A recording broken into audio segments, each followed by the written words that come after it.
सफल व्यक्तित्व जो कि झारखंड सरकार में वन सेवा में बहुत लंबे समय तक काम किए और उन्होंने शिक्षा के प्रति अपनी समर्पण के लिए उस नौकरी को बीच में ही छोड़ दिया। उसके बाद पब्लिकेशन की दुनिया में बहुत अच्छा काम किया। जब यहाँ कोई दूसरा पब्लिकेशन नहीं था तो केवल एक ही पब्लिकेशन, स्पर्धा पब्लिकेशन, जो झारखंड के ऊपर फोकस करके अपना काम करता रहा। आज वही अजय भैया जो झारखंड में शिक्षा के लिए एक बड़ा बदलाव लाने का हमेशा प्रयास करते आए हैं, और इन्हीं का बेटा जो भतीजा है हम लोगों का, इस बार यूपीएससी में वह कंप्लीट किया और उनको आईएएस का कैडर मिला है। आज आप लोग के बीच वही होंगे और वो आपको बताएंगे कि परीक्षा की तैयारी कैसे करनी चाहिए। आपके अंदर वो भूख कैसे जगेगा। केवल आपको भूख जगाने के लिए आए हैं, बाकी हम खाना खिलाने के लिए हमारा सक्सेस का टीम है। आप उनसे अपनी जिज्ञासा को रखिए, जानिए कि तैयारी कैसे करना चाहिए, सफल रास्ता क्या होना चाहिए। अब बुला रहे हैं हम उनको, अजय भैया को।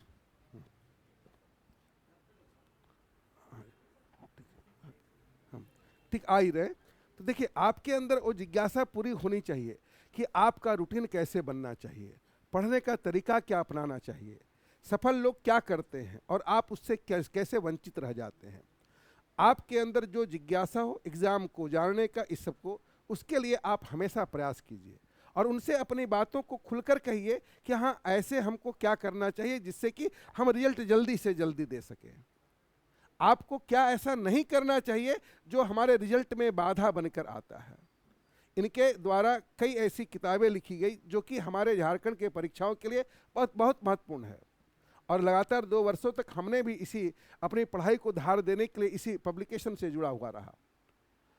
और अब यहाँ पर जो आप सबों को बताएंगे कि भाई हम जेपीएससी अधिकारी कैसे बने, या फिर कोई भी रिजल्ट देना कितना आसान है, ये उनके भाषा में ही आप समझेंगे। और जो भी जिज्ञासा होगी उसमें कोई हिचक नहीं होनी चाहिए, बल्कि उसके साथ ही साथ ये होना चाहिए। ठीक है, बस मैं शुरू कर रहा हूँ।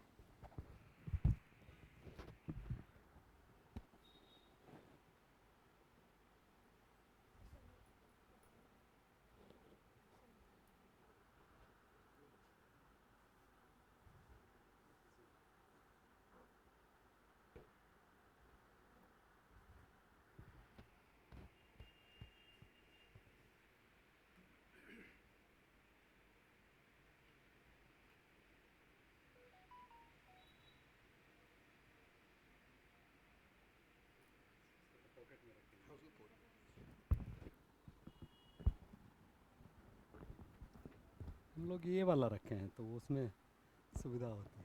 तो ये वाला कोई भी नॉइज नहीं आता इसमें। है। इसमें बाहर ट्रक भी चले तो नॉइज नहीं। अच्छा, चलिए बढ़िया।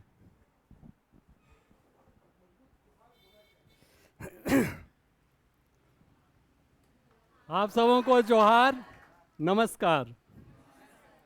उम्मीद है कि मेरी आवाज़ उस कोने में जो बच्ची बैठी हुई है उस तक भी जा रही होगी। जा रही है, लेकिन आई कांटेक्ट तो बन नहीं रहा है आप लोगों से। अब मुझे इधर जाना पड़ेगा, इधर जाने से फिर रिकॉर्डिंग में प्रॉब्लम होगी।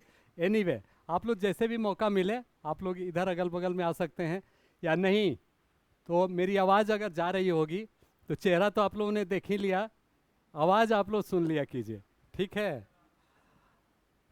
हाँ।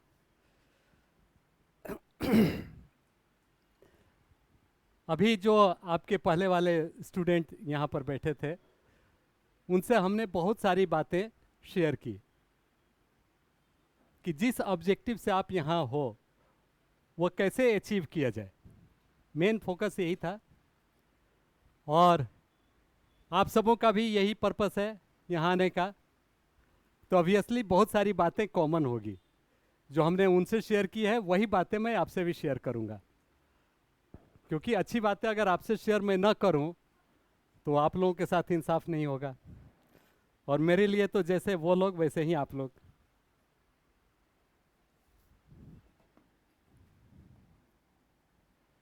तो इसकी बुक आप लोग देख रहे होंगे, ये आप ही लोगों के लिए है, लेकिन जो लोग ज़्यादा जगे होंगे, अवेयर्ड होंगे, उनके लिए। तो एक प्रश्न से शुरू करते हैं। भारत के उपराष्ट्रपति कौन है? गुड, क्लैप करिए पूरे क्लास के लिए। सीपी राधा कृष्णन, सीपी राधा कृष्णन का क्या झारखंड से भी कोई रिलेशन है क्या? यहाँ के राज्यपाल रहे हैं। और सीपी का क्या फुल फॉर्म होता है? सीपी का कुछ होगा ना?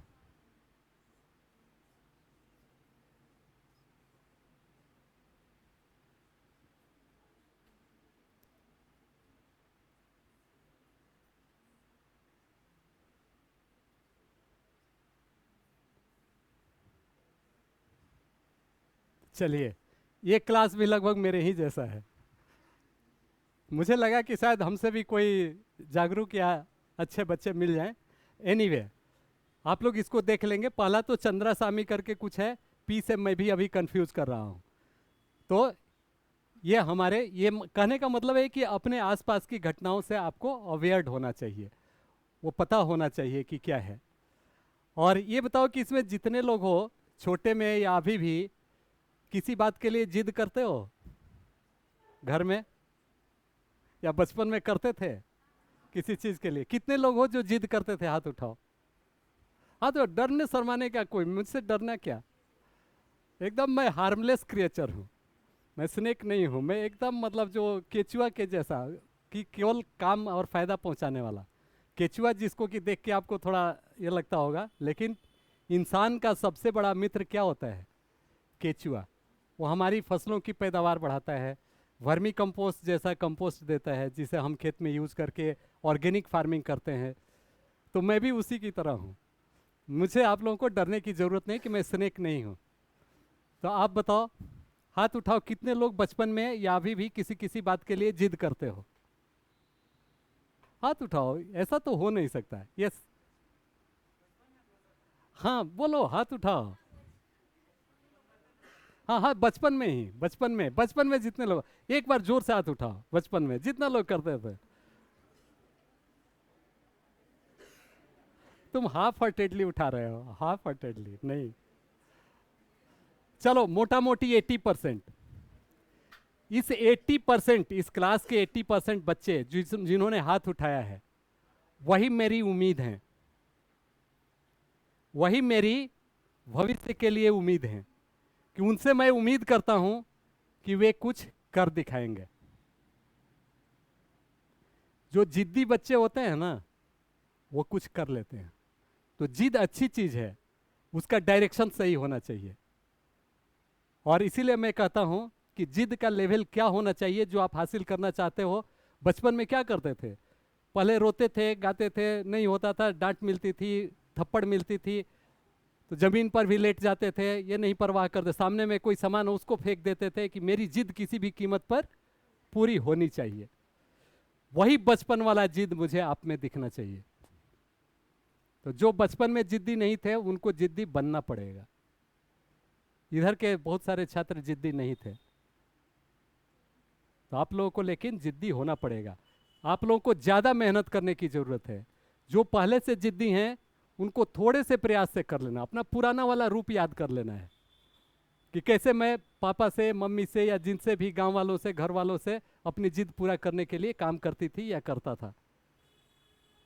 क्योंकि अभी जो आप काम करने जा रहे हो उसमें यही चाहिए। और मैं बोलता हूँ कि किस लेवल का जिद होना चाहिए, कि फलक, फलक बोलते हैं आकाश को, कि फलक को जिद है बिजलियां गिराने की। आकाश से बिजली गिरती है ना, तो आसमान जिद पर अड़ा हुआ है कि मुझे बिजली गिरानी ही गिरानी है।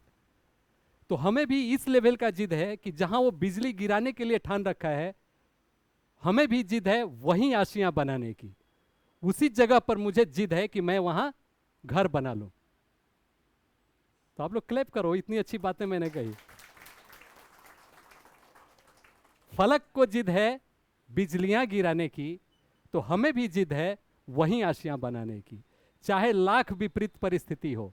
ये नहीं कि मेरे पास पैसे कम हैं, मुझे पैदल बहुत चलना पड़ रहा है, घर में भी कुछ काम करने के बाद पढ़ना पड़ रहा है, मैं भला कैसे कर सकता हूँ, कर सकती हूँ, खेत में भी कभी कभार काम करना पड़ रहा है। इट डजेंट मैटर, वो कोई देखने सुनने वाला नहीं है। क्या तब मैटर करता है?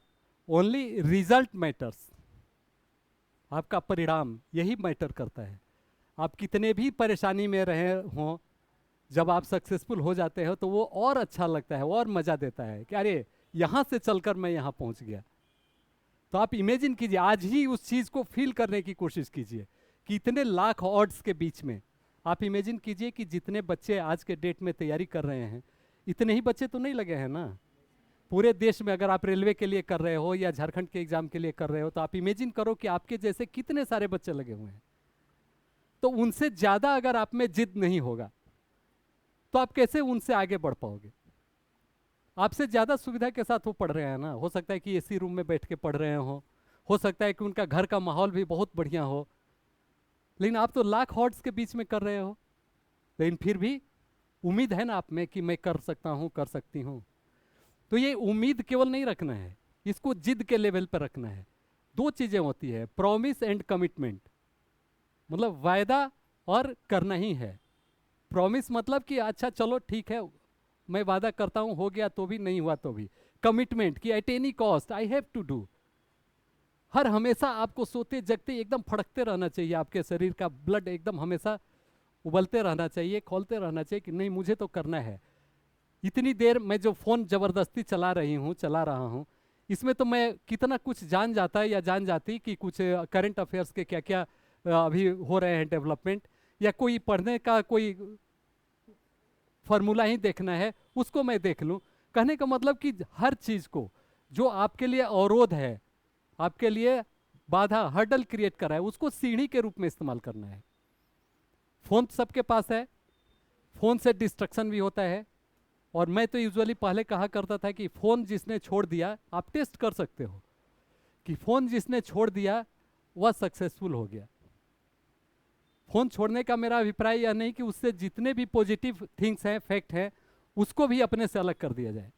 फ़ोन छोड़ने का अर्थ यह है कि आप उसको रखें, आप उससे जो अभी आपका ऐड करने का काम है वो लें, और 6 घंटा के बाद 15-20 मिनट के लिए आप उसे ऑन करें अपने पर्सनल या सोशल एक्टिविटी के लिए, 15-20 मिनट। फिर उसके बाद 6 घंटे के बाद लोगों को भी आप अपना शेड्यूल बता दें कि हमें ऐसा करना है, मैं अभी 2-3 साल तक, 6 महीने तक मुझे ये करना है, इसलिए आप इस समय तक हमें इसी बीच में कांटेक्ट करने का कोशिश करेंगे। तो इसका उपयोग होगा, ये आपके लिए हर्डल ना हो कि आपको सपोर्ट करने का काम करेगा। क्योंकि फ़ोन के रहते हुए कोई वर्ड आपके सामने, जैसे अभी हमने पूछा है सीपी का क्या फुल फॉर्म है, तो अभी अगर आपके पास फ़ोन रहता है तुरंत आप उसको जान जाते हैं कि सीपी का फुल फॉर्म क्या है। तो इस तरह से कोई ख्याल आता है, कोई फैक्ट आपको लगता है कि नहीं जाना हुआ है, उसको देखना हो तुरंत आप उसको ले लें।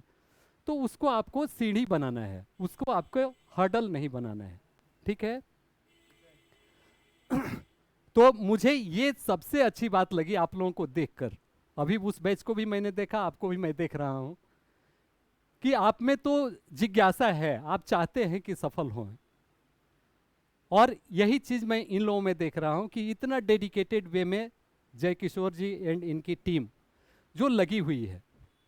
आपको तो थोड़ी लिबर्टी भी है ना कि अगर लगे कि सिर दर्द कर रहा है तो चलो थोड़ा आज नहीं जाती हूँ, या घर में कोई बहुत गेस्ट आ गए एक साथ, मम्मी अकेले कैसे करेंगी, या खेती में आज धान का हो रहा है कैसे, मतलब पापा को अकेले मैं छोड़ दूँ, तो आप तो उस दिन छोड़ भी सकते हो। लेकिन इनके पास तो कोई लिबर्टी नहीं है, इनको तो करना है, क्योंकि आप नहीं आएंगे बहुत सारे और बच्चे तो आए रहेंगे। तो इन्हें तो जिद है कि नहीं, जो भी हमने रिस्पॉन्सिबिलिटी ली है, जिन बच्चों को हम चाह रहे हैं कि ऊपर उठा के उन्हें उनका मुकाम दिला दें, तो उन्हें करना है। तो अभी वही मैं कह रहा था, मैं चूंकि फिजिक्स का स्टूडेंट रहा हूँ, इसलिए रेजोनेंस वर्ड एक बहुत ही अच्छा वर्ड है फिजिक्स में।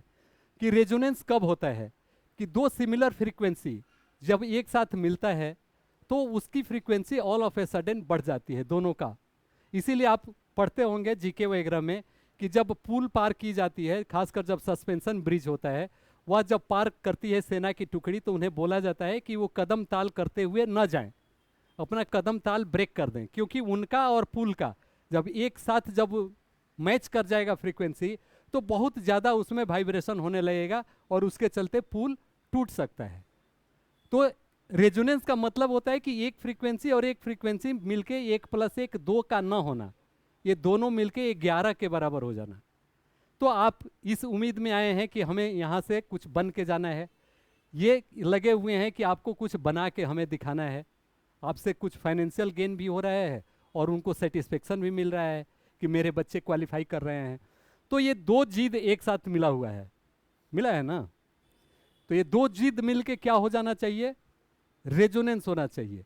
जितने भी अभाव में आप यहाँ काम पढ़ाई कर रहे हैं या घर में आप रह रहे हैं, वो उन सारे बच्चों पर भारी पड़ना चाहिए जो अधिक सुविधा संपन्न स्थिति में पढ़ाई का काम कर रहे हैं। इसमें आप लोगों में से कितने लोगों ने 12th फेल पिक्चर देखी है? 12th फेल पिक्चर का नाम आप लोगों ने सुना है?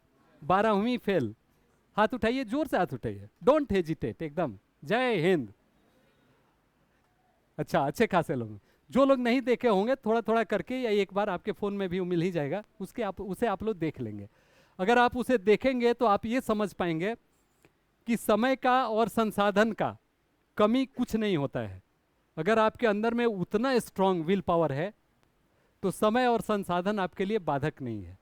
12वीं कक्षा में फेल हुआ एक व्यक्ति आईपीएस बन सकता है, जिसे इंग्लिश का एक सिंपल वर्ड तक नहीं आता हो। वैसा व्यक्ति अपने केवल चाहत की बदौलत जगता है अचानक 12वीं फेल होने के बाद, और लाख परिस्थिति उसकी विपरीत रहती है, पैसे से, संसाधन से, नॉलेज से, इसके बावजूद वो आईपीएस करके दिखाता है। और आज के डेट में रियल स्टोरी है, आज के डेट में मनोज कुमार शर्मा मध्य प्रदेश में आईजी के पोस्ट पर काम कर रहे हैं। तो हम सभी तो उसी तरह की हैं या उससे कुछ बेटर कंडीशन में ही हैं, तो हम लोग क्यों नहीं कर सकते हैं? बिल्कुल कर सकते हैं अगर आप ऐसा सोचते हो तो। अरिंदम चौधरी का नाम आप लोगों ने सुना होगा, बहुत अच्छे मोटिवेटर। जिस प्रकार शिव खेड़ा का आप लोगों ने नाम सुना होगा। शिव खेड़ा क्या बोलते थे? Winners do not do the different thing. विजेता कोई अलग काम नहीं करते, they do the things differently. वे हर काम को अलग तरीके से करते हैं। तो आपको भी ऐसा नहीं है कि कुछ नया चीज पढ़ना है, पढ़ना वही सब है, लेकिन नए तरीके से, नए ढंग से आपको पढ़ना है, जैसे कि आपके दिमाग में वो सेटल हो जाए, जब जरूरत पड़े तो निकल आए। अब आप इमेजिन कीजिए कि आपके घर में पैसे रखे हुए हैं और कभी अचानक उसकी जरूरत पड़ जाती है आपको, आप जाते हैं ढूंढने के लिए और मिल नहीं पाता है, तो उस पैसे का होना कोई मतलब मायने रखता है? नहीं मायने रखता है। वैसे ही आपके नॉलेज का भी है। आपके पास नॉलेज है, लेकिन जब काम पड़ा तो वो निकल ही नहीं सका, तो नॉलेज बेकार हो गया। तो इसलिए हमें तो पूरे होशो हवास में उस नॉलेज को लेयर बाय लेयर अरेंज करके अपने पास रखना है, ताकि जब समय हो तो समय पर काम आ जावे। तो पढ़ने का काम करना है, लेकिन सो के नहीं। सो के आप पढ़ोगे तो कुछ नहीं हासिल होगा। जस्ट एक ड्यूटी पूरा करने के लिए आप पढ़ोगे कि मुझे यहाँ जाना था, पेरेंट्स को दिखाना था, तो उसके लिए मैं पढ़ रहा हूँ या पढ़ रही हूँ, सो दैट कि घर के काम से कुछ हमें रिलीफ मिल जाए, तो आप कभी नहीं कर पाओगे। लेकिन ये सोचोगे कि नहीं, मुझे समय पर इसको लाना भी है, तो इस तरह से आप पढ़ोगे तो कुछ हासिल कर पाओगे। और इसका सबसे सरल तरीका है पढ़ने का कि कभी भी पढ़ाई नोवेल पढ़ने जैसा आप मत करो। नोवेल में क्या है? अभी जैसे मैंने 12th फेल की कहानी बहुत शॉर्ट में बता दी, थोड़ा डिटेल में भी मैं बता सकता था, लेकिन लाइन बाय लाइन तो मैं नहीं बता सकता था। या अगर एक एक चैप्टर की बात मैं करूं तो उस चैप्टर में क्या है मुझे अभी भी कुछ याद नहीं है। तो नोवेल में आपको लिबर्टी रहती है कि आप हल्के पुल्के ढंग से जो उसका सेंट्रल थीम है वो पकड़ लें, पहचान लें, जान लें। लेकिन सिस्टमेटिक स्टडी का मतलब है कि उसको आप अच्छी तरह से, गंभीरता से, यह मानते हुए कि ये मुझे फ्यूचर में काम आना है, उस तरह से आप पढ़ें। तो आप लोगों से उम्मीद करूं कि आप नोवेल की तरह नहीं पढ़ेंगे। जो भी पढ़ेंगे एक साथ में नोटबुक हमेशा साथ में रखेंगे। उसमें एक एक वर्ड, जरूरी नहीं है कि हर लाइन के बाद आप लिखें। एक पैराग्राफ पढ़े, उसमें एक आध वर्ड या एक आध सेंटेंस आपके काम का मिला, उसको जरूर आप लिख लें। तब होगा ये कि जब आप इसको पेज पलटेंगे, जब एग्जामिनेशन बहुत नज़दीक होगा, तो आपको लगे अच्छा ये पढ़ने के क्रम में मैंने नोट किया था, तो अच्छा वो चीज़ें मेरे दिमाग में है, वो रिकॉल आपको जल्दी हो जाएगा। और इसी का केवल खेल है। पहले क्या हुआ करता था कि पहले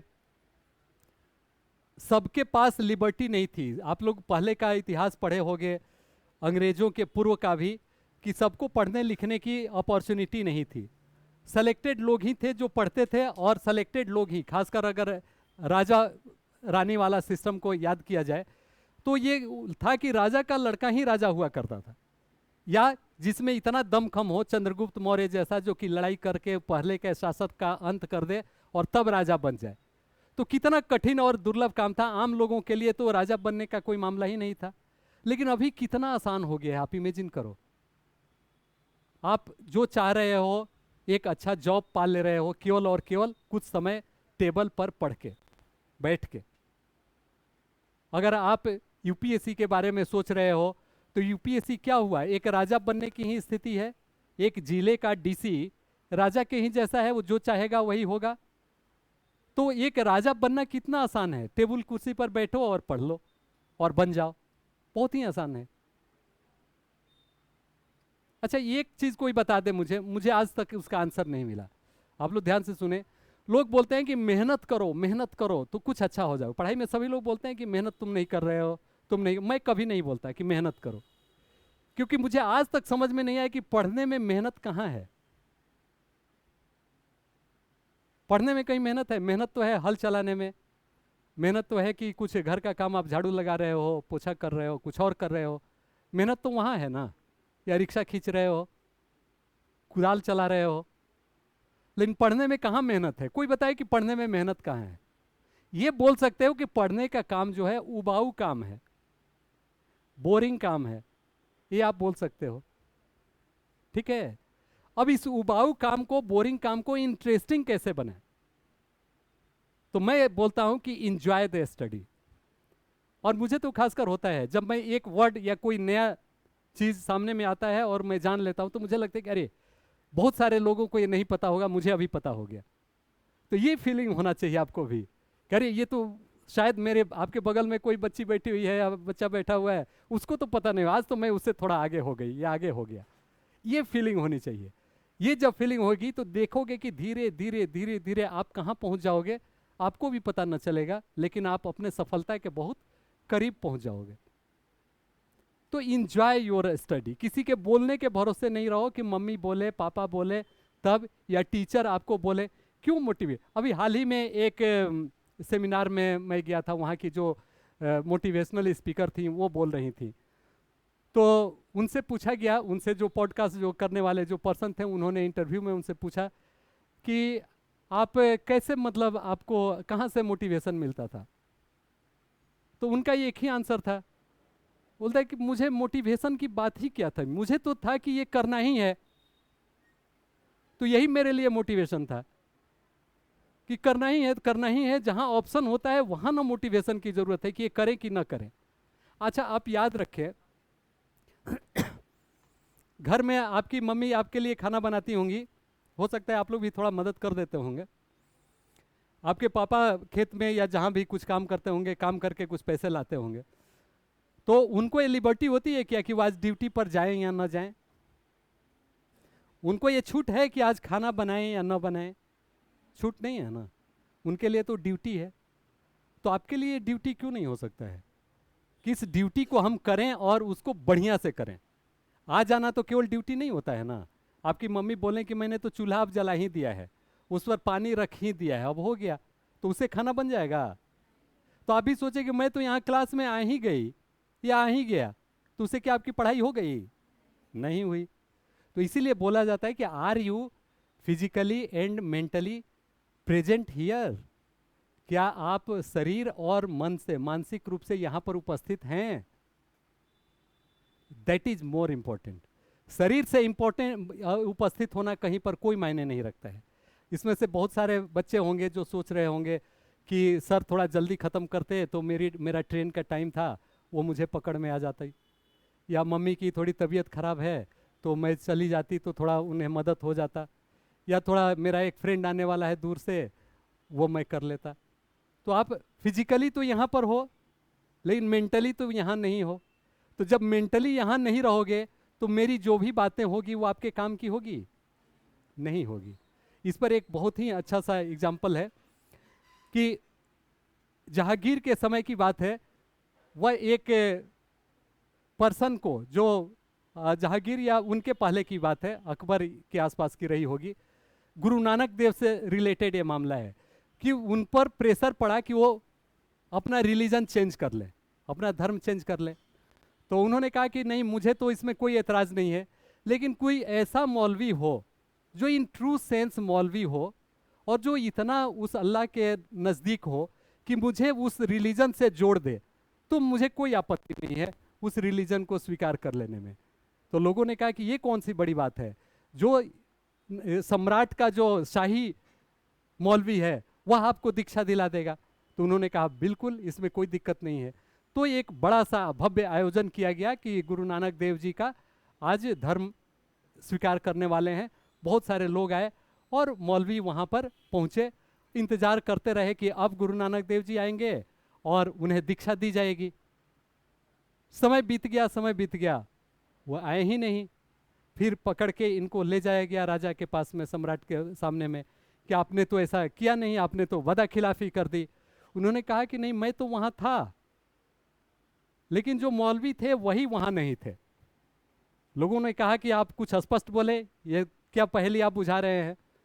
उन्होंने कहा कि मैं तो वहाँ था, लेकिन मैंने जब देखा कि मौलवी वहाँ नहीं थे, वो अपने घर में जो उनकी गाय बछड़ा देने वाली है वह तो वहाँ पर थे कि वो बछड़ा दे रही है, उसका क्या पता क्या हो रहा होगा, उसमें कोई देख रहा होगा कि नहीं देख रहा होगा, उसे कोई परेशानी तो नहीं हो रही है।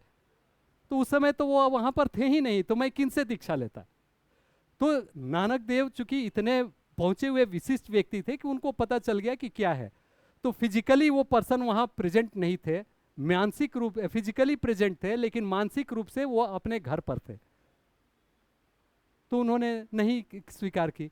तो कहने का मतलब कि आपका फिजिकली कहीं पर प्रेजेंट होना तो जरूरी है, क्योंकि आप जब रहेंगे तभी आपका मन आपके शरीर के साथ वहाँ पर उपस्थित होगा, लेकिन उससे ज़्यादा जरूरी है कि मानसिक रूप से आप वहाँ पर उपस्थित हों पूरी तरह से। कुछ समय का ही मामला है जो आप यहाँ पर फोकस्ड होके वहाँ पर देख सकते हैं। उसके बाद तो फ्री टाइम आपको मिलना ही है, आधा घंटे 1 घंटे के बाद से आपको फ्री टाइम है, उसके बाद आप रिलैक्स हो लीजिए। लेकिन कुछ समय तक, जैसे रोड पर आप चल रहे हैं, आपको लिबर्टी नहीं है ना कि एकदम बीच में आराम से चल रहे हैं, चाहे पीछे से ट्रक आ रहा हो, बाइक आ रही हो, कार आ रही हो, ऐसा छूट है क्या?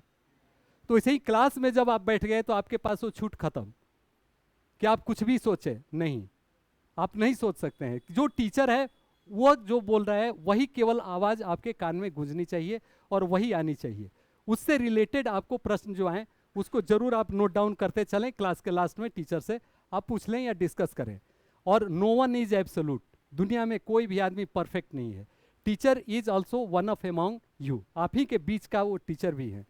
तो हो सकता है कि एट दैट टाइम वो नहीं कैपेबल हो या उन्हें रिकॉल करने में असुविधा हो रही हो जो आप पूछ रहे हैं, तो नेक्स्ट डे वो मेहनत करेंगे आपके लिए और आपके क्वेश्चन का आंसर वो प्रॉपर वे में कर पाएंगे। क्लियर? तो बच्चों ये बहुत इंपॉर्टेंट है कि आप पर हम काम करें, आप पर टीचर काम करें, लेकिन आप अपने लिए कितने ईमानदार हों इसको आपको देखने की ज़रूरत है और जिद्दी बनना है आपको। ठीक है? एक और स्टोरी मैं आपको कहना और सुनाना चाहूँगा और वो स्टोरी आप ही लोगों से रिलेटेड है। कुछ नौजवान लड़के थे, किसी पार्टी में जाते हैं और पार्टी में जाने के बाद से, आप लोग बाद में बात कर लेंगे बच्चे मेरा अब्स्ट्रक्ट हो रहा है, आप दोनों लोग बाद में बात कर लेंगे। और हो सकता है कि कुछ बातें थोड़ा सा डिस्ट्रक्ट में हो भी गया और वो डिस्ट्रक्शन अच्छा ही हुआ कि हमेशा हर व्यक्ति अवेलेबल और उपलब्ध नहीं होता है। कितने सालों के बाद मुझे ही मौका मिला है यहाँ पर आपको एड्रेस करने का, देखने का, जबकि जय किशोर जी और इनकी टीम बहुत सालों से यहाँ पर काम कर रही है। तो इसके बाद मैं शायद न रहूँ यहाँ पर, लेकिन मेरे आने के पहले और मेरे जाने के बाद आप में जरूर परिवर्तन होना चाहिए, आपका रीबर्थ होना चाहिए, पुनर्जन्म। मैं चाहता हूं कि आपका पुनर्जन्म हो जाए मेरे जाने के बाद से। और पुनर्जन्म क्या मतलब यह नहीं होता है कि उसके लिए मरना जरूरी है, मरना जरूरी नहीं है। क्योंकि आप गौर करो कि आप हो कौन, हु एम आई, मैं कौन हूं? मैं मेरा विचार हूं, वही ना है। जो हमारा थॉट है वही ना मैं हूं। अदरवाइज अगर ऐसा नहीं होता तो सब लोग तो एक ही जैसे हो जाते। तो थॉट ही तो हमें डिफरेंट बनाता है एक दूसरे से।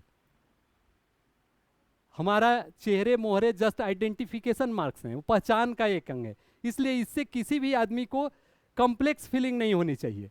ये ईश्वर का बनाया हुआ हमारा शरीर है। अगर थोड़ा अच्छे से वो कारीगरी कर दिया तो थोड़ा अच्छा बन गया, थोड़ा लापरवाही कर दिया तो थोड़ा सा इधर, लेकिन वो है तो उसी की। आलू थोड़ा टेढ़ा मेढ़ा हो या थोड़ा सीधा हो, आलू का ही गुण उसमें है। तो वैसे ही जितने हम लोग हैं सब ईश्वर की बनाए हुए हैं, तो सभी लोग एक हैं। केवल आइडेंटिफिकेशन के लिए उसने थोड़ा मोड़ा चेंजेस सभी लोगों में कर दिया है। अगर ऐसा नहीं होता तो आप सोचो, सबके पास 2 आंख, नाक, मुंह, कान, शरीर, हाथ, पांव सबके पास तो हैं, लेकिन फिर भी पहचान लेते हो ना कि अमुक आदमी वो है, अमुक वो है। कुछ ना कुछ तो डिफरेंस वो क्रिएट कर देता है। सिमिलरली ये थॉट जो आपके विचार हैं, शरीर कोई मायने नहीं रखता है, जो विचार है वही आप हो। तो विचार में परिवर्तन हो जाना मतलब कि आप में आपका पुनर्जन्म हो जाना। और इसका एग्जाम्पल मैं खुद हूं। मेरी माँ एक रिलीजियस धार्मिक महिला थी, हर चीज को पाप पुण्य से जोड़ के देखा करती थी। तो बोलती थी कि अगर कोई पुण्य का काम करना हो तो धर्मशाला बनवाना चाहिए, अगर 7 धर्मशाला के बराबर एक पुण्य कमाना हो तो उसको एक तालाब खोदवाना चाहिए, 7 तालाब के बराबर एक पुण्य कमाना हो तो उसे एक कुआं खोदवाना चाहिए, और 7 कुआं के बराबर एक पुण्य कमाना हो तो एक वृक्ष लगाना चाहिए, पेड़ लगाना चाहिए। तो सोचो, वो माँ की बचपन में वो अंगूठा छाप थी, बिल्कुल ही पढ़ी लिखी नहीं थी। तो उनकी ये बात बाल मानस मानस पर इस कदर बैठी कि मैंने फॉरेस्ट के अलावा किसी एग्जाम में, एक तरह समझो कि मैंने अपीयर एग्जाम नहीं दिया। और आईएफएस इंडियन फॉरेस्ट सर्विस जो होती है उसमें बहुत स्लाइट मार्जिन से मैं मिस किया। उसके बाद जो बीपीएससी के थ्रू फॉरेस्ट रेंज ऑफिसर वाला एग्जाम होता है वो मैंने दी, और उसमें मैं बीपीएससी का टॉपर बना। तो एक छोटा चेंज कितना बड़ा परिवर्तन ला सकता है। तो मैं चाहता हूं कि आपका भी जो वैचारिक परिवर्तन हो जाए, जो आप अभी यहाँ हैं पहले, वो जाने के बाद मेरे न रहें। और मैं तो चाहता हूं कि मैं थोड़ा चमत्कार में विश्वास करता हूं कि चमत्कार हर पल हर क्षण हो सकता है। मैं एक चमत्कार की उम्मीद में आपके पास भी आया हूं। मैं ये चाहता हूं कि जितने लड़के आज के इस क्लास में हैं और पिछले क्लास में, सारे के सारे जिस एग्जाम के लिए भी आप प्रिपरेशन करते हैं, आई डोंट नो, तो जितने भी एग्जाम में आप आगे वाले एग्जाम को फेस करें, वो सारे के सारे बच्चों का सिलेक्शन हो जाए, और यहां पर एक जांच टीम आ जाए कि जरूर कुछ ना कुछ घपला हुआ होगा, कि आखिर एक ही कोचिंग इंस्टीट्यूट्स के सारे के सारे बच्चे कैसे क्वालिफाई कर गए। सोचने में तो कुछ नहीं जाता है ना। और मैं बहुत ही सकारात्मक सोच वाला व्यक्ति हूं। आप इमेजिन करो ना, क्या तहलका मचे पूरे झारखंड में, सारे जगह से पत्रकार लोग टूट पड़ेंगे यहाँ, आपके घर से लेके सब जगह एक धूम मच जाएगी कि क्या आखिर हो गया कि सारे के सारे बच्चे क्वालिफाई कर गए। ये आपके लिए, आपके परिवार के लिए, सोसाइटी के लिए, इनके लिए और मेरे लिए ओवरऑल ये कितनी बड़ी बात होगी। तो उन लोगों से तो मैंने गुरु दक्षिणा में मांग लिया है ये कमिटमेंट। मैं कुछ समय तक के लिए आपको एड्रेस कर रहा हूँ एज ए टीचर, तो टीचर को तो हक बनता है ना गुरु दक्षिणा लेने का। तो मैं भी आपसे एक गुरु दक्षिणा में यही मांग रहा हूं कि आप सभी वादा करो कि क्वालिफाई करके दिखा दोगे। हाथ उठाएं कितने लोग रेडी हैं गुरु दक्षिणा देने के लिए। चलिए, आप सबों के लिए क्लैप, मेरे लिए भी क्लैप। अब आप वादा कर लिए हो और अब आपको पीछे लौटने का कोई रास्ता नहीं है, इसलिए आप सबों को क्वालिफाई करके दिखा देना है। और ये बहुत ही आसान काम है, बहुत ही आसान काम है, क्योंकि मैं तो देख रहा हूं ना, पिछले 23 सालों से मैं बच्चों को गाइड कर रहा हूं। लास्ट में जब मुझे लगा कि शायद नौकरी बाधा बन रही है तो मैंने नौकरी भी छोड़ दी 10 साल पहले, अदरवाइज अभी भी कहीं मैं डीएफओ होता। लेकिन मुझे ज़्यादा मज़ा आता है आप जैसे बच्चों के बीच में आके, तो परोक्ष रूप से या प्रत्यक्ष रूप से मैं हमेशा आपको गाइड करते रहा हूँ। और मेरा यह प्रयास है कि आपके और आपके ये टीचर के प्रयास से आप लोग एक मिराकल, एक अद्भुत चीज़, अद्भुत घटना घटा दीजिए यहाँ पर।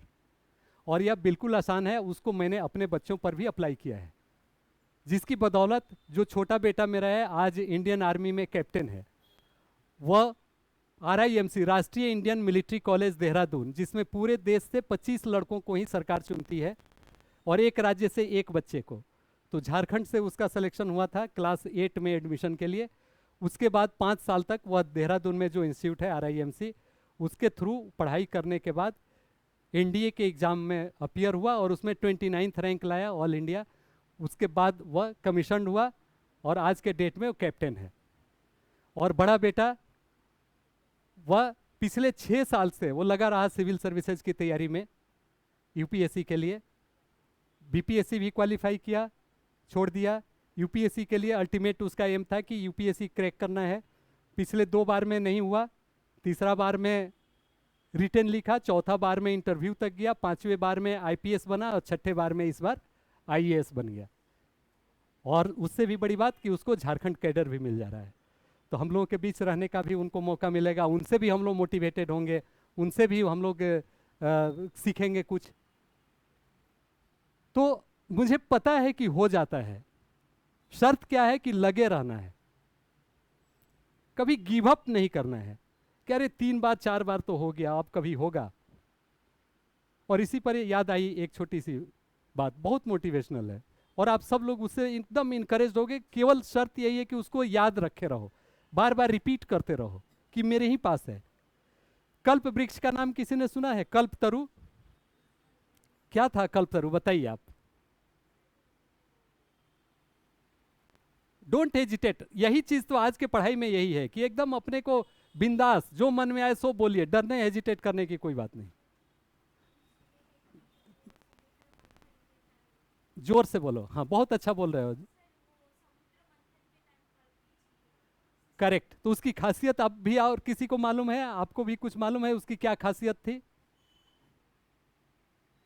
नहीं मालूम है? कोई बात नहीं, बहुत अच्छा आपने किया। इनके लिए क्लैप करो। क्या गुड नाम है? हाँ, रितु हेम्ब्रम। रितु रानी हेम्ब्रम के लिए क्लैप करिए। और देखो, आज के समय में पढ़ना जितना जरूरी है, बोलना भी उतना ही जरूरी है। इसलिए आपको बोलना है, बोल्डली बोलना है, गलत ही ना होगा अधिक से अधिक। उसी को तो दूर करने के लिए आप यहाँ पर आए हो। इसलिए कभी डरो मत, कभी एजिटेट की पूछेंगे क्या पता सर क्या सोचेंगे। अगर आप उतना ही सब कुछ जानकार रहते, नॉलेजेबल रहते, तो यहाँ आने की जरूरत क्या थी? उसी कमी को दूर करने के लिए हम लोग यहाँ हैं। तो इसलिए don't hesitate to ask any question.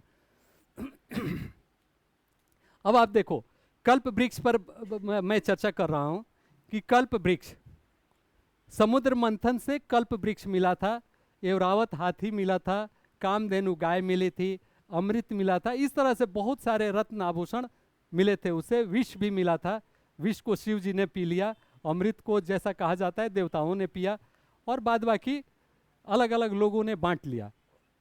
Indra भगवान एवरावत हाथी लेके चले गए।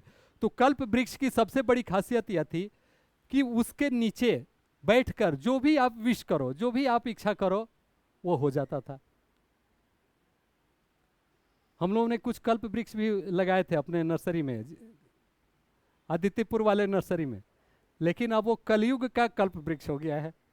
अब उसके नीचे बैठ के मांगते रहो, कुछ मिलता नहीं है। बस एक मन में सेटिस्फेक्शन रहता है कि एक कल्प वृक्ष का पेड़ यहाँ पर है। और झारखंड में कुल 30-40 कल्प वृक्ष के पेड़ हैं। मुझे खुशी है कि हम लोगों ने बहुत सारे पेड़ यहाँ लगाए और बहुत जगहों पर हम लोगों ने बांटा। तो वो एक अलग कहानी है। तो कल्प वृक्ष की एक खासियत थी कि उसके नीचे बैठकर आप जो मांगो वो मिल जाता था।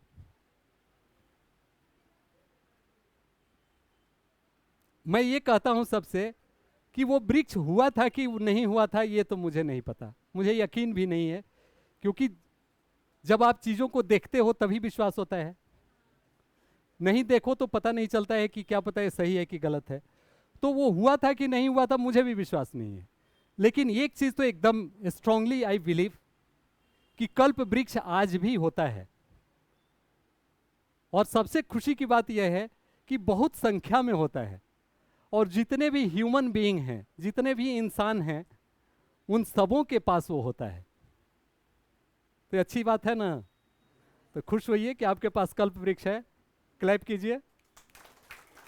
तो हम जितने भी लोग हैं कल्प वृक्ष लेकर अपने साथ घूम रहे हैं। कल्प तरु, कल्प वृक्ष। हम लोग जो चाहेंगे वो मुझे होगा, मुझे मिलेगा। आप चाहे तब ना यहाँ पर आए, तो कल्प वृक्ष ही आपको दिया। तो फिर एक प्रश्न आपके तरफ से आना चाहिए कि सर कौन ऐसा व्यक्ति है जो कि अच्छा नहीं चाहेगा या नहीं चाहता है? कौन नहीं चाहता है कि यूपीएससी क्रैक कर जाए? कौन नहीं चाहता है कि अभी आगे वाला जो रेलवे एग्जाम है वो क्वालिफाई कर जाए, बैंक वाला क्लियर कर ले? प्रश्न है ना। तो सभी लोग तो नहीं कर पाते हैं, कुछ लोग करते हैं, कुछ लोग नहीं कर पाते हैं। तो आखिर ऐसा क्या? जब कल्प वृक्ष है ही तो सबको तो उसको दे देना चाहिए, उस जो मांग रहा है उसको दे देना चाहिए। तो इसके लिए मैं एक छोटी सी कहानी कहता हूँ, वो आप ध्यान से सुनेंगे और इसको अगर ध्यान में रखे, बार बार अपने से रिपीट करते रहे, तो आपको सफल होने से कोई नहीं रोक सकता है। कहानी कुछ इस प्रकार का है, सांकेतिक है कि एक व्यक्ति एक शहर से दूसरे शहर में जाना चाह रहा था, और बहुत पहले की ये बात है। तो पहले तो इतने अधिक आवागमन के साधन नहीं थे कि स्कूटर से, बाइक से, ट्रेकर से, टेम्पो से या बस से चले जाएं। तो जंगल में जाने के लिए पैदल ही जाना पड़ता था। तो चलते चलते व्यक्ति जब वो थक गया तो सोचा कि थोड़ा एक अच्छा हरा भरा पेड़ उसे दिखाई दिया कि इसके नीचे बैठ के थोड़ा आराम कर लूँ। तो उसके नीचे बैठा और ठंडी हवा चल रही थी, खूब मज़ा आ रहा था उसको।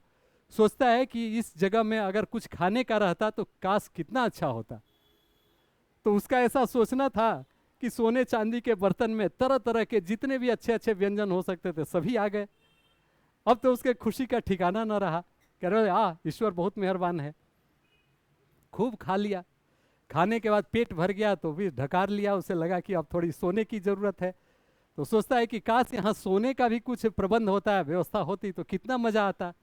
अब जैसे ही वो सोचा, देखता है कि एक खूबसूरत सा पलंग, सोने का बना हुआ, गद्दे लगे हुए, वो सामने में बिछ जाता है। अब उछल के उस पर हो जाता है, सो जाता है, खूब भर नींद सोता है। सोने के बाद जब नींद पूरी होती है, आँख खुलती है, हल्का हल्का अंधेरा हो रहा होता है। उसे लगता है कि मुझे तो बहुत दूर जाना है, मैं यहाँ कहाँ हूँ, इस बियाबान जंगल में। मैंने खाना भी यहाँ पर खाया, इतने अच्छे बिस्तर पर मैं सो भी रहा हूँ। आखिर मामला क्या है? कहीं ऐसा तो नहीं कि ये भूत प्रेतों का काम हो, वे यहाँ पर आएँ और मुझे मार के खा जाएं? जैसे ही उसके मन में ये भाव आता है, देखता है कि लंबे चौड़े काले कलूटे सफ़ेद दांत वाले, नुकीले नुकीले और हाथ में नंगी चमचमाती तलवार वाले, लाल लंगोटी पहने हुए दैत्य भूत प्रकट होते हैं और उसे मार के खा जाते हैं। तो ऐसा क्यों हुआ? उसे पता नहीं था कि वह कल्प वृक्ष के नीचे में बैठा है। जो सोचेगा वो हो जाएगा। तो जब तक वो अच्छा सोचते रहा तब तक तो अच्छा होते रहा। जैसे ही वो उसने निगेटिव सोचा, खत्म हो गया। तो सबके पास हम लोगों की यही स्थिति है। कल्प तरु तो लेके हम लोग चल रहे हैं, लेकिन मन में एक संशय है कि अरे वो तो हमसे थोड़ा ज़्यादा क्वेश्चन सॉल्व कर लेता है, मैं उसके जैसा तो नहीं बन पाऊंगी। तो ये एग्ज़ाम तो बहुत मुश्किल है, पिछली बार तो इतना ही मेरा हो पाया था, तब इस बार में 6 महीने में 3 महीने में क्या ही हो जाएगा। देन यू वैनिश, खत्म, कभी नहीं होगा। तो ये हमेशा आपको याद रखना है कि कल्पतरु आपके ही अंदर में है। आप जैसे ही निगेटिव सोचोगे कि क्या हम मुंह क्या दिखाऊंगी, मैं क्या मुंह दिखाऊंगा अपने दोस्तों के बीच में, अपने मदर फादर के बीच में, मेरा नहीं होगा तो खत्म नहीं होगा।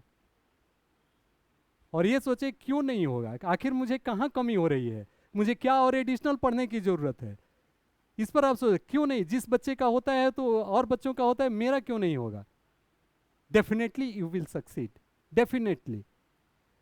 हमें कभी मन में भाव नहीं आया था कि नहीं होगा बेटे का तो क्या होगा, मुझे पता था कि उसका होगा। हुआ, टाइम लग सकता है, थोड़ा दूरी आपके सक्सेस के बीच में बढ़ सकती है, बट ऐसा नहीं हो सकता है कि नहीं हो। ये मैं लिख के बोलो तो कहीं मैं साइन करके दे दूं और फिर आप मुझे 5 साल बाद बोलोगे कि मैंने तो पूरी कोशिश की लेकिन नहीं हुआ। ये होगा। और आप गौर से सोचो, आप पढ़ते क्या हो, आप क्या पढ़ते हो किसी भी एग्जाम के लिए, बताओ। जनरल नॉलेज, जिसको जनरल स्टडी भी हम लोग कभी कभी बोलते हैं, थोड़ा उसका दायरा बढ़ जाता है तो जनरल स्टडीज। और एकदम जो कॉमन नॉलेज से, मतलब जो एक पढ़े लिखे इंसान से जो उम्मीद की जाती है, उसका नॉलेज, उसका टेस्ट आपका होता है। तो ये जनरल मतलब जो आम आदमी जिसके लिए कोई स्पेशलाइजेशन का जरूरत नहीं है, उसका आप स्टडी करते हो। ईश्वर ने आपको दिमाग तो उतना दे ही दे कि अगर किसी से मिलो तो उसका नाम आपको याद रह जाए। आप अगर कुछ पढ़े हो 10th का तो कुछ भी आपको याद रह जाए। अगर एकदम बिल्कुल भूल जा रहे हो, इट मीन्स कि ईश्वर ने आपको कुछ कमी कर दी है। और अगर कमी की होती तब आप यहाँ पर जरूर नहीं आए रहते। लेकिन इतना तो है कि आपको अपने ऊपर थोड़ा बहुत तो भरोसा है कि मैं कोशिश करूं तो मैं कुछ हासिल कर सकता हूं या हो सकता है। तो इतना जब है तो दैट इज एनफ, इससे अधिक की जरूरत नहीं है। हाँ, अब क्यों किसी को थोड़ा ज़्यादा समय लग सकता है, किसी को कम समय लग सकता है, ये मैं बता दूं। जिन बच्चों ने क्लास 10 तक अगर ढंग से अपनी स्टडी कर ली है, उसको कहीं आने जाने की जरूरत नहीं है, किसी भी इंस्टीट्यूट में कुछ भी करने की जरूरत नहीं है। अगर जरूरत है तो केवल इतने के लिए कि उसको रिफ्रेश करने के लिए। लेकिन जिसने किसी भी कारण से, बहुत सारे कारण, बचपन में हमको उतना सेंस नहीं था, हमें पता नहीं था कि अच्छा करने से क्या हो सकता है, तो उसके चलते हमने लापरवाही कर दी होगी। वैसे बच्चों को भी निराश होने की जरूरत नहीं है, क्योंकि वो चीजें जो है वो 10th तक की ही हमें पढ़नी है। और वो 10th तक की क्या है, मतलब 9 और 10 का या 8 का, वो एक साल की चीजें जो बचपन में हम नहीं पढ़ सकते थे, एक साल में पढ़ते थे, वो अभी हम 2 महीना 3 महीने में कोशिश करके हम पढ़ सकते हैं, जान सकते हैं। तो वैसे बच्चों को भी निराश होने की जरूरत नहीं है कि हमारा 10th तो बहुत अच्छे से नहीं हुआ, अब मैं क्या करूं। कोई घबराने की जरूरत नहीं है। उन सारे चीजों को व्यवस्थित ढंग से, जिस तरह से सर लोग, ये लोग क्या करते हैं, वही काम करते हैं, कोई भी टीचर यही काम करता है कि जो आपका पीछे छूट गया है उसको सिस्टमेटिक वे में आपको बता देते हैं। जो अभी एग्जामिनेशन का ट्रेंड है उसके अनुरूप आपको बता देते हैं कि इससे रिलेटेड जो क्वेश्चंस हैं, जो बोर्ड में या एग्जामिनेशन में आपके पूछे जाते थे उससे अलग कंपटीशन में जो पूछे जाते हैं वो इसी तरह के प्रश्न होते हैं, आप इसको देख लो, आप इसको पढ़ लो, इतना ही तो करना है। तो 10th तक का भी अगर हम नहीं कर पाएंगे तो फिर जीके का जितना भी आप हिस्ट्री, सिविक्स, इकोनॉमिक्स आप गौर से देख लो, उससे ज़्यादा का कुछ नहीं है। मैथ्स भी जितना भी आप देख लो 10th से अधिक का कुछ नहीं है। और रीजनिंग तो एकदम ही सामान्य चीज़ है। जो सामान्य मस्तिष्क का व्यक्ति होगा उसमें थोड़ा दिमाग खपाएगा, दिमाग लगाएगा, सोचने के बारे में मजबूर होगा, उसका रीजनिंग अपने आप कुछ सिस्टम वगैरह देख ले, डेवलप कर ले, तो उसको आ ही जाना है, उसमें कुछ घबराने वाली बात नहीं है। तो ये आप निश्चिंत रहें कि आपको जो आप चाह रहे हैं वो हो सकता है, एकदम क्वाइट पॉसिबल है, बहुत डिफिकल्ट टास्क नहीं है। Am I clear? तो आपको पढ़ना वही है जो कि आप 10th तक ऑलरेडी पढ़ के आ चुके हो, उसी को केवल ढंग से सिस्टमेटिक वे में रिकॉल करके आपको रख लेना है। ठीक है? अब थोड़ा सा एक दो चीजें मैं आपको बताना चाहूंगा कि सपोज करो कि अगर आपके घर में नमक घट गया, नमक, और आपके यहाँ गेस्ट आ गए और दुकान थोड़ी दूरी पर है, तो फिर आप क्या करोगे? तुरंत नमक को चाहिए भी सब्जी में या दाल में देने के लिए। तो जो सिस्टम है उसको थोड़ा ब्रेक करना पड़ेगा ना। मतलब ये नहीं ना कि आप दुकान भेजें फिर आए। अगर बगल में कोई आपका पड़ोसी का घर है तो आप कोशिश करोगे कि उसी से हम ले लें, कुछ नमक लेके काम चला लें, फिर ज़रूरत पड़ने पर वो भी ऐसा आपसे करेंगे या करते होंगे। मतलब जो आपका सिस्टम है, जो आपका लिमिट है, उससे आपको थोड़ा सा आगे पीछे भी अगर जाना हो तो उसके लिए जाने में संकोच नहीं करना चाहिए। चाहे वो टीचर हो, चाहे आपके फ्रेंड हो, स्टूडेंट हो, एक दूसरे से अगर मदद लेने की ज़रूरत है तो उसमें भी हिचकना नहीं चाहिए, क्योंकि मदद लेने से उस पर्सन का भी क्लियर होगा और आपके लिए तो बेनिफिशियल होगा ही। तो बताने में भी, और ऐसा नहीं है कि आप अगर किसी को कुछ बता दिए तो आपका घट गया, ऐसा कभी नहीं होता है। वो आपके लिए पहले की ये सोच थी कि अगर आप किसी को बता दिए तो उसका हो जाएगा, आपका नहीं होगा।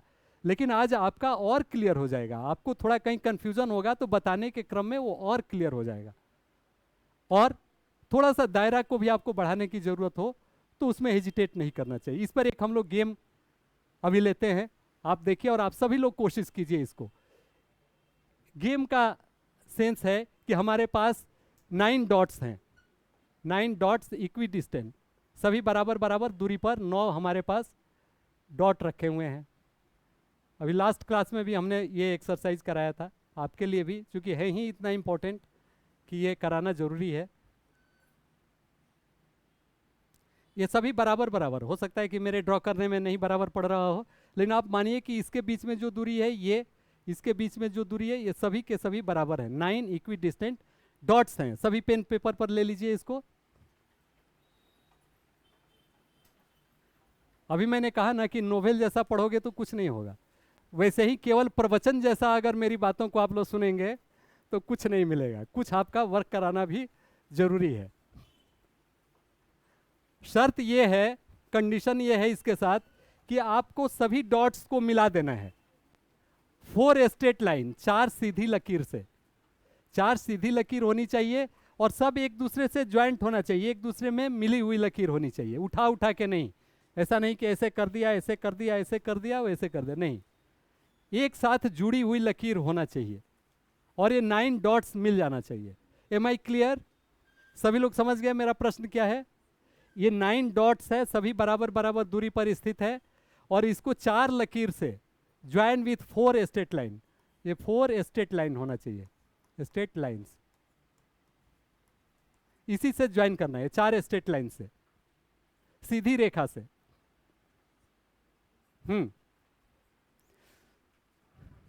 हाँ, सारे पॉइंट्स ज्वाइन हो जाना चाहिए, 9 पॉइंट्स। किसी को इसका आंसर मालूम है? किसी का आंसर, किसी को मालूम है इसका आंसर पहले से? नहीं मालूम, गुड, तब मुझे भी मजा आ जाएगा। कुछ बच्चों को पता रहता है तो मुझे बताने में मजा नहीं आता है।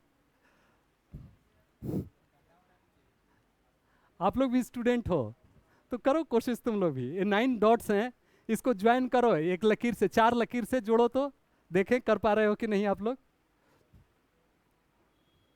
और देखो बालकनी वाले लोगों को तो ज़्यादा फायदा होता है, तो आप लोग बालकनी वाले हो, मैं उम्मीद करता हूँ कि आप लोग तो जरूर सबसे पहले बैच में निकलोगे, ठीक है? हाँ।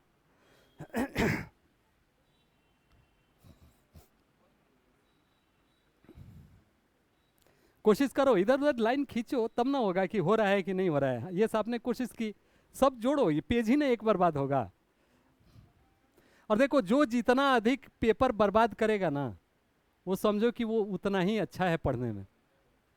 जितना जो पेपर का कंजूसी करेगा वो समझो कि उतना ही वो पढ़ाई में भी कंजूसी कर रहा है।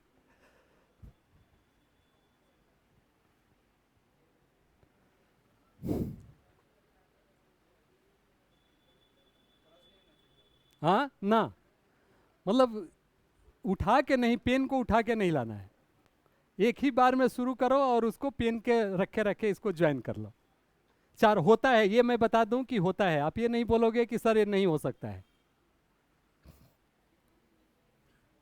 ये रीजनिंग के क्वेश्चन जैसा है ना।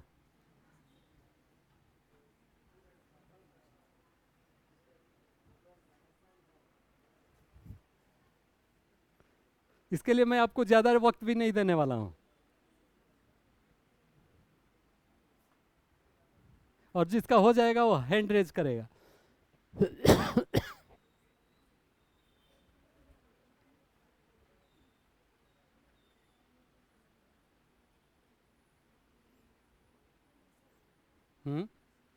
किसका हो गया?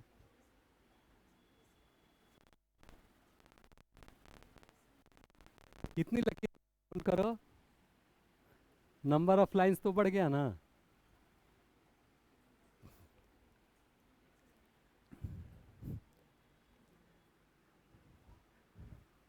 चलिए, आप सबों ने काफी सिंसियर इफर्ट किया और दैट इज मोर इम्पोर्टेंट। ये बहुत इंपॉर्टेंट होता है किसी भी एग्जामिनेशन पॉइंट ऑफ व्यू से भी, कि आपका अटेम्प्ट जो होना चाहिए पूरी की पूरी सिंसियरिटी के साथ होनी चाहिए, ताकि आपको अफसोस ना हो, ये नहीं लगे कि अरे थोड़ा सा मैं और पढ़ा होता, पढ़ी होती तो हो गया रहता। जितना आप में दम है वो पूरा का पूरा दम लगा देना चाहिए। तो आपने पूरे अपने मेंटल लेवल के हिसाब से आप लोगों ने कोशिश की, एंड थैंक्स फॉर दैट, उसके लिए। अब आप लोग यहाँ देखें और आप लोगों को लगे कि अरे इतना आसान था। अब मैं शुरू करता हूँ। देखो यहाँ से मैंने शुरू की, यहाँ से मैंने अपने लकीर की शुरुआत की इस जगह से, और ये आ गया। फिर मैं अब इन दोनों को मैं मिलाने जा रहा हूँ, फिर मैं अब इन्हें मिलाऊंगा, और फाइनली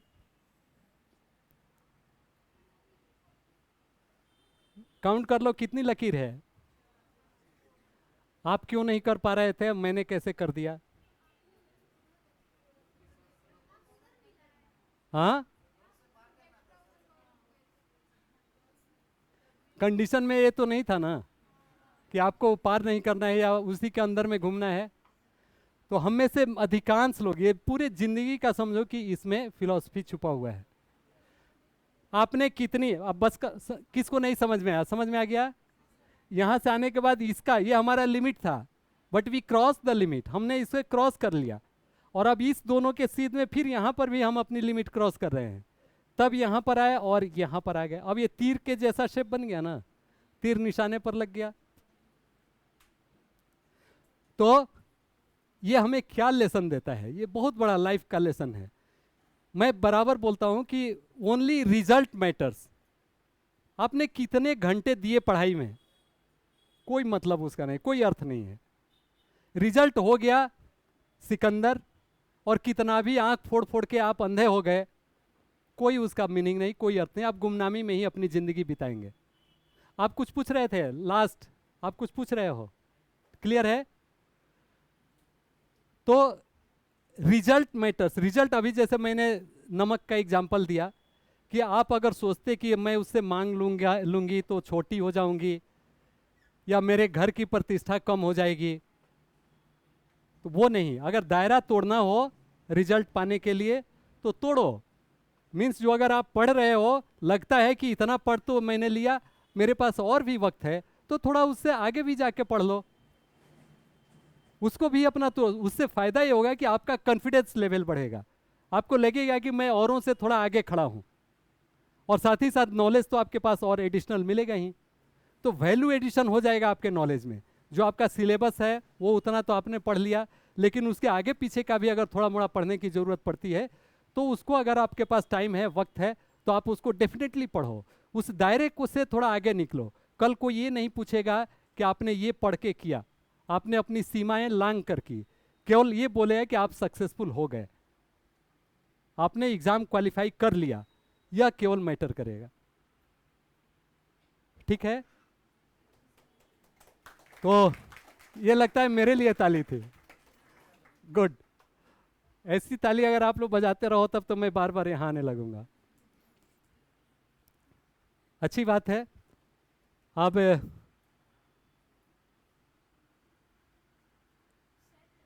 हाँ, अच्छा, नाम के बारे में शायद मेरा इंट्रोडक्शन मुझे लगा कि जय किशोर जी ने पहले बता दिया, इसलिए। और आपके क्षेत्र से मैं अच्छी तरह से परिचित हूँ, इसलिए कि मेरा भी अधिकार क्षेत्र रहा है। मैं जब फॉरेस्ट रेंज अफसर था मानगो, और चार्ज में मेरे घाटशिला भी था, उस समय ये सारा एरिया मेरा देखा हुआ है। मेरा नाम अजय कुमार, ऐसे अजय कुमार है नाम मेरा, लेकिन अब आपको देखने को मिलेगा अजय भागर के। ये बुक्स वगैरह पर भी ये सब कहीं कहीं अगर आपको देखने को मिलेगा तो अजय भागर के। और भागर इसलिए कि भागर मेरे गांव का नाम है। तो कौन अजय? तो भागर के अजय। मुझे लगा कि मेरे साथ साथ मेरे गांव का भी थोड़ा नाम उठे।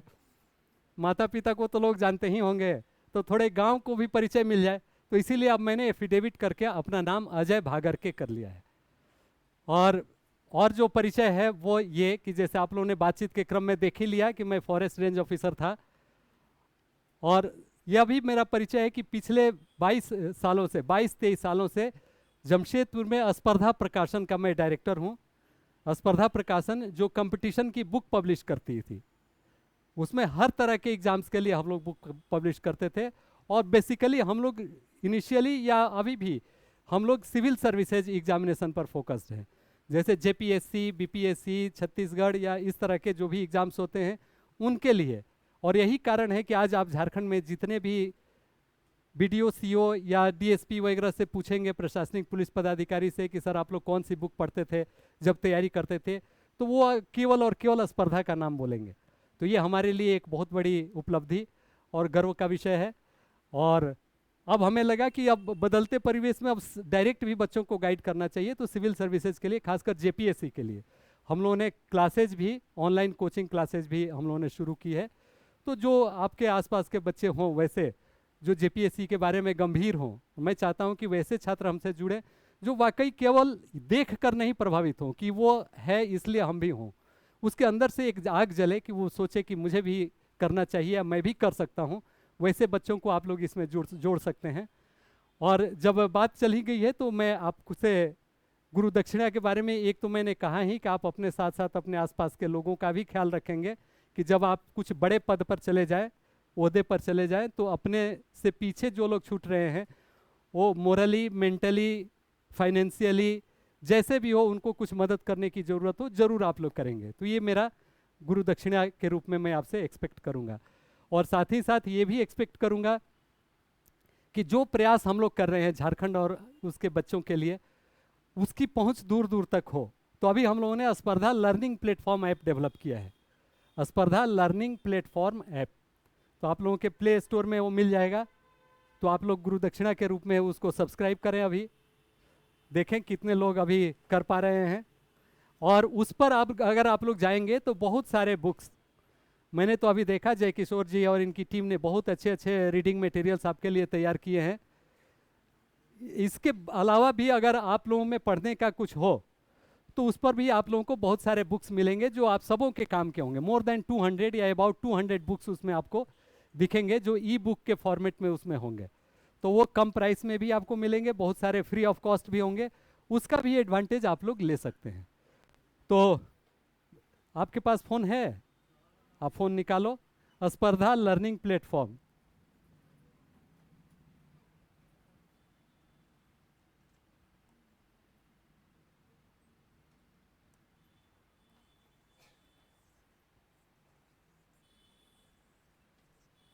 ये कुछ इस तरह का है।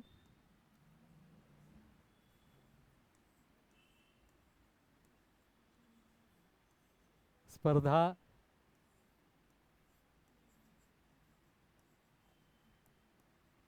लर्निंग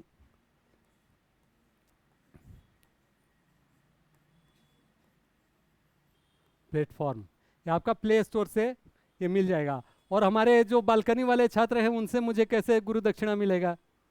स्पर्धा लर्निंग प्लेटफॉर्म ऐप, ये आप लोग डाउनलोड कीजिए और उसमें बहुत सारे बुक्स वगैरह आपके काम के भी दिखेंगे, वो दीजिए। या बहुत सारे आपके जो आसपास के लोग होंगे जो सिविल सर्विसेज के बारे में सोचते होंगे, हाँ, जिसमें ऐसे एक मोटे में एस ब्लू कलर में लिखा हुआ ये एस होगा, ये उसका शेप कुछ ऐसा होगा, आप यही वाला।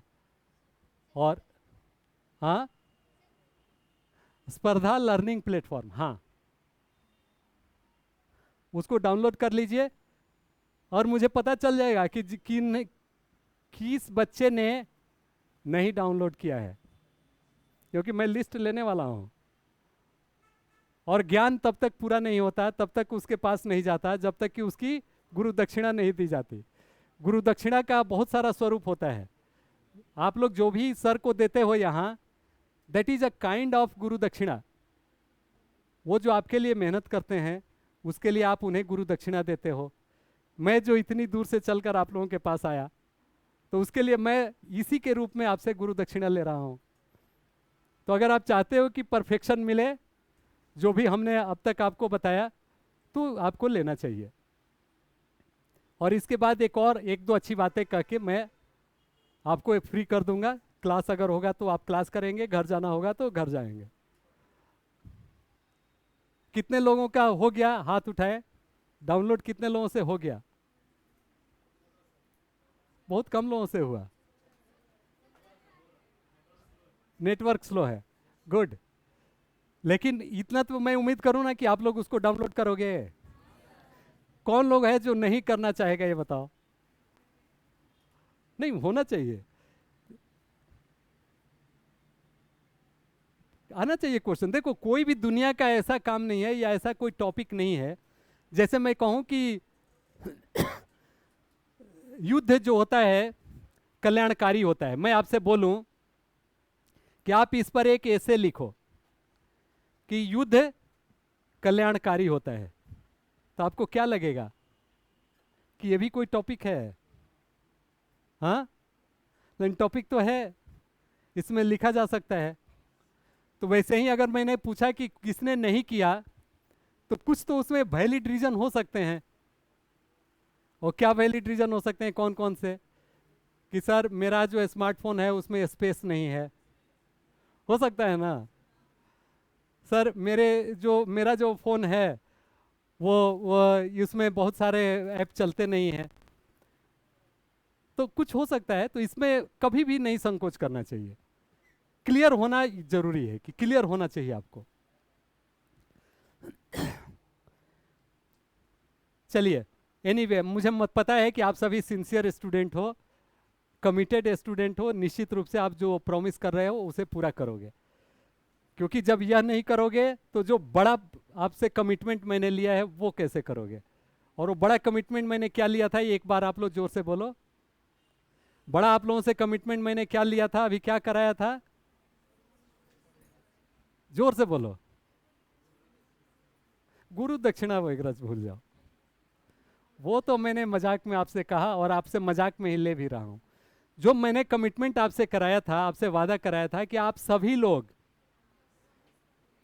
क्रैक करके, एग्जाम क्रैक करके, क्लियर करके दिखाओगे, है ना? तो ये लेके हमेशा जाओगे। और पुनर्जन्म के बारे में मैंने बात की थी, वाल्मीकि के बारे में बताया था कि नहीं? नहीं बताया था। ये सुन लो आप लोग उसके बाद से। अब बंद करो, एनीवे आप लोग कर लोगे जाके।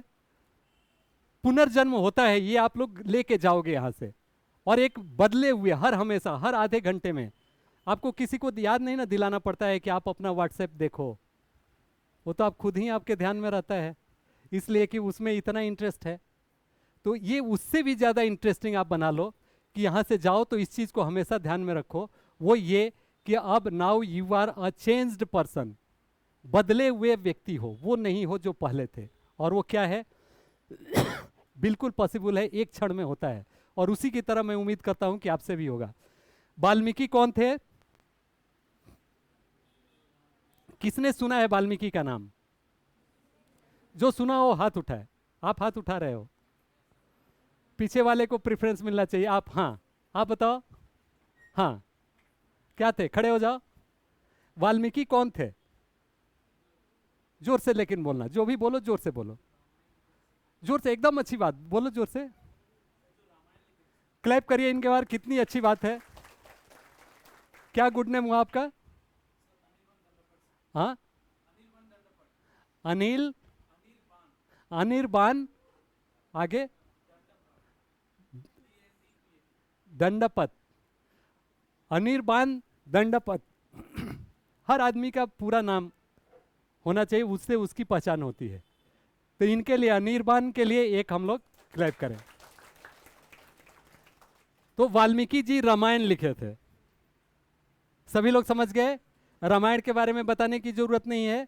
रामायण जिसमें रामचंद्र जी के बारे में जिक्र है, उनकी पूरी कहानी है, और वे कैसे उनका जीवन आदर्श था उसके बारे में बताया गया है।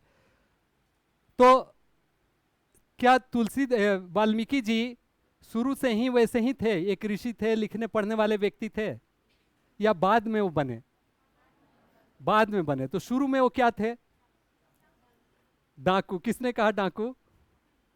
किसने कहा? जोर से बोलो, किसने कहा? तुमने कहा। तुम्हारे लिए भी क्लैप करवाऊंगा मैं। चलो क्लैप करिए इनके लिए। क्या गुड नेम है? हाँ हाँ, सलोनी सोरेन, करेक्ट, गुड। इनके सलोनी के लिए क्लैप करिए। वो डाकू थे। अब सोचिए, एक डाकू इतना बड़ा ग्रंथ कैसे लिख सकता है?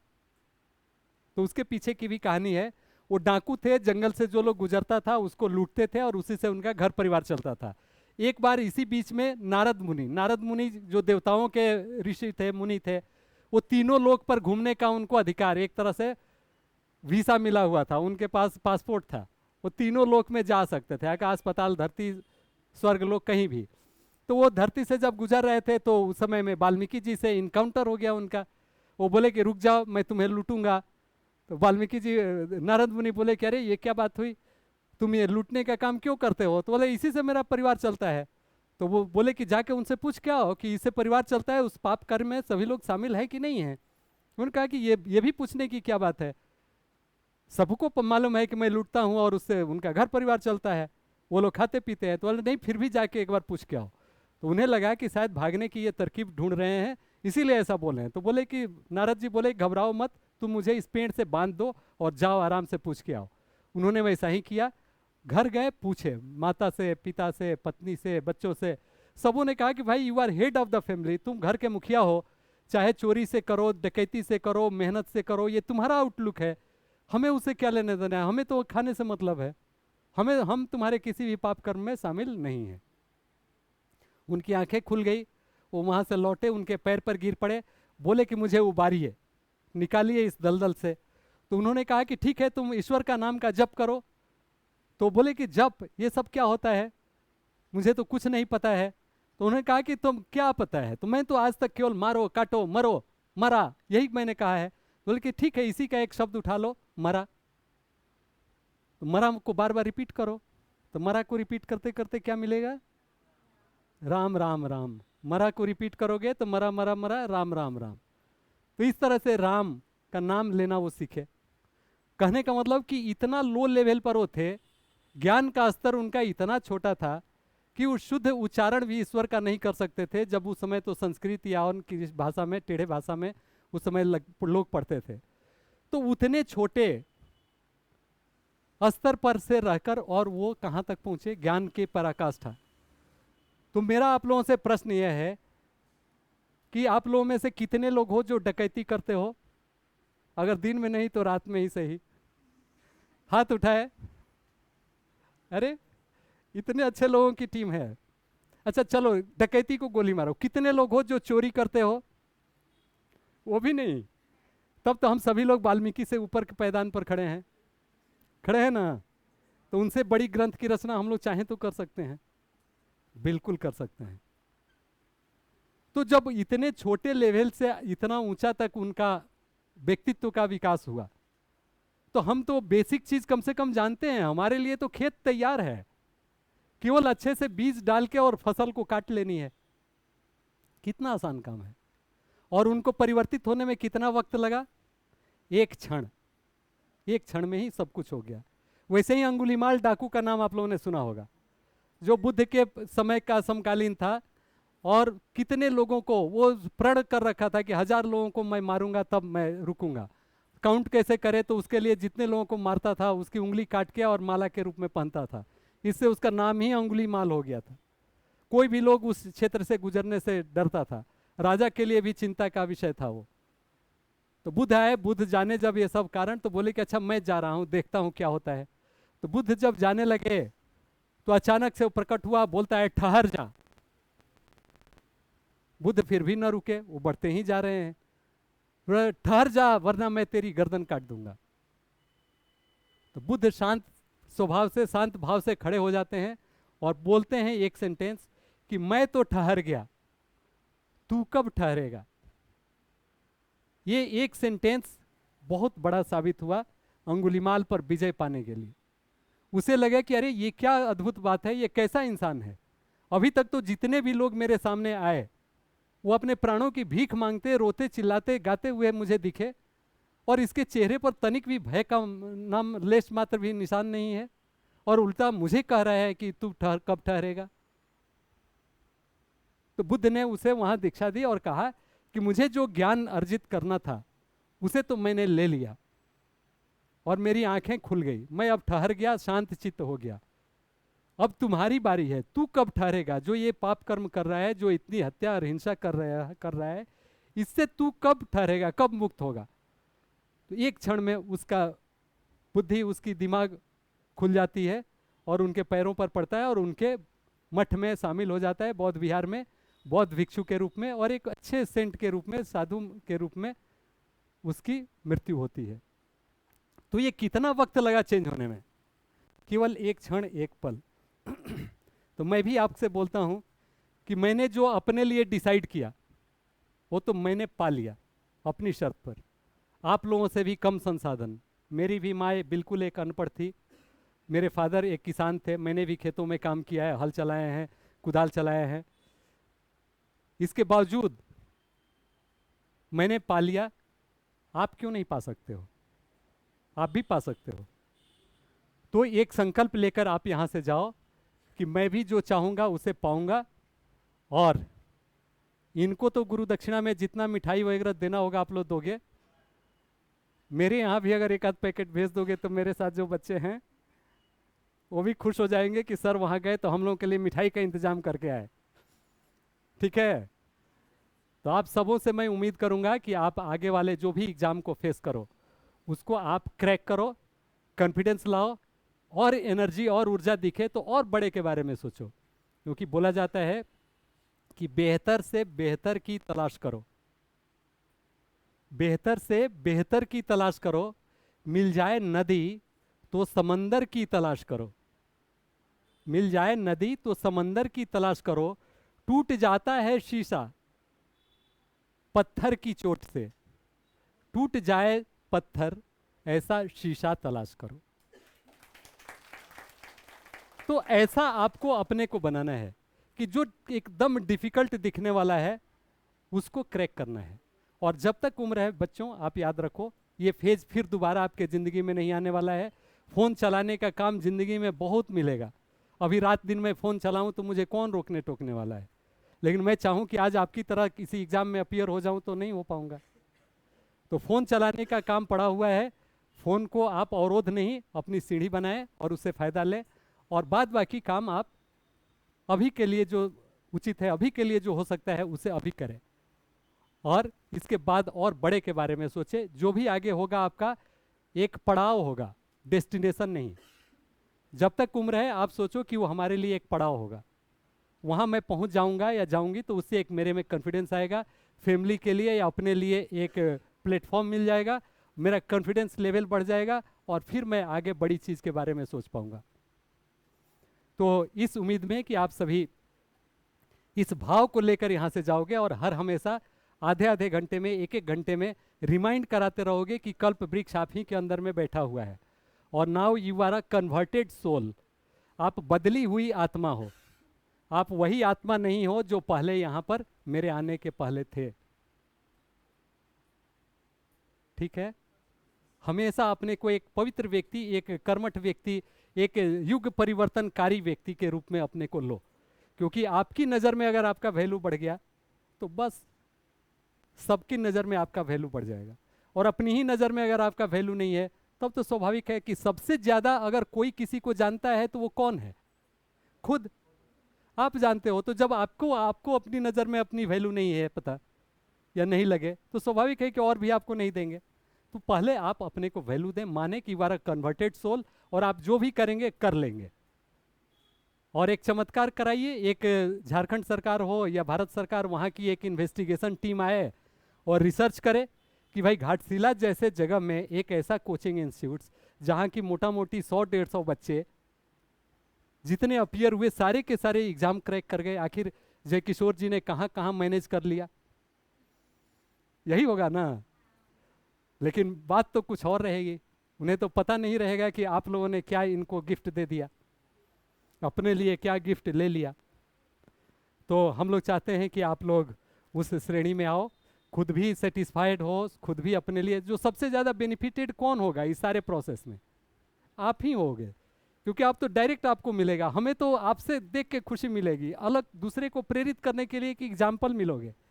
अदरवाइज हमें आपसे तो पैसे की उम्मीद नहीं रहेगी कि आप कमाओ तो उसका 10% हमें दे दो, ये तो उम्मीद नहीं है ना किसी को। केवल और केवल आपको उसका एडवांटेज मिलेगा। तो बच्चे आप अपने लिए काम करो, और उसके बाद अपने आसपास के लोगों के बारे में सोचो। आप मजबूत एरोप्लेन में कोई सफ़र किया है? एरोप्लेन में उसमें होता ये है कि जब आप जाते हो तो उसमें बोलता है कि जब हवा का दबाव इसमें कम हो जाएगा जहाज़ में, तो आपके सीट के ऊपर लगी हुई पैनल से एक ऑक्सीजन का मास्क जो है वो नीचे गिरेगा, उसको लेकर अपने नाक में लगाएंगे, और इधर जैसे इन्होंने हमें पहना रखा है तो उस तरह से आप पहन लेंगे और ज़ोर ज़ोर से सांस लेंगे, तो उससे हवा का प्रवाह, ऑक्सीजन आपके बॉडी में जाते रहेगा। उसके बाद तुरंत बोलता है कि याद रखें, दूसरों की मदद करने के पहले आप खुद का अपना मास्क सही ढंग से लगाएं। तो इसीलिए आपको भी दूसरों की मदद आप तब कर पाएंगे जब आप सक्षम होंगे। तो अपने को पहले सक्षम बनाना है। इसको सेल्फिशनेस के रूप में आप नहीं लेंगे, या लोगों को अगर लगता भी है तो लगने दो।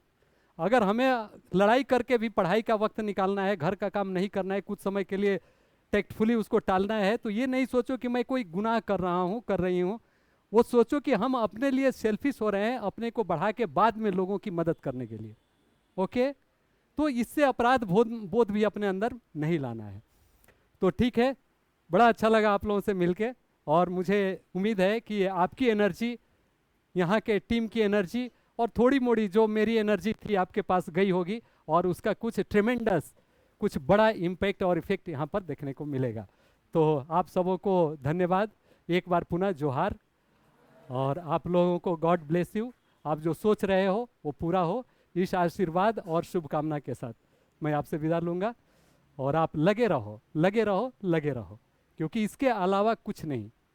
पढ़ने का, क्वालिफाई करने का एकमात्र पढ़ते रहो, पढ़ते रहो, पढ़ते रहो, डायरेक्शन केवल सही होगा, और उसके लिए ये और इनकी टीम है साथ में।